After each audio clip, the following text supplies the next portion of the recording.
Naaresto ang isang high-value individual na kinilalang si alias Ogie, 36 na taong gulang, sa buy-bust operation na isinagawa sa Purok Happy Valley, Barangay Ibabang Dupay, Lucena City, madaling araw noong August 18, 2026. Narecover mula sa operasyon ang humigit kumulang 150 grams ng hinihinalang shabu at may tinatayang standard drug price value na 1,020,000 pesos at street value na 3,060,000 pesos.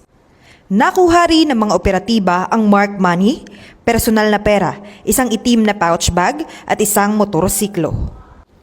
Ang isinagawang operasyon ay naitala gamit ang Alternative Recording Device o ARD bilang bahagi ng pagsunod sa itinakdang proseso sa pagsasagawa ng anti-illegal drug operations. Ang suspect ay nahaharap sa kasong paglabag sa Section 5 at Section 11 Article 2 ng Republic Act 9165 o Comprehensive Dangerous Drugs Act of 2002.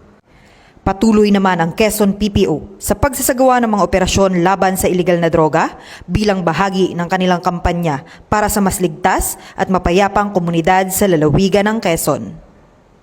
Mula dito sa lalawigan ng Quezon, ang inyong PNN correspondent, Patrolwoman Jesseline T. Argoso. Alagad ng batas, tagataguyod ng balitang pulis.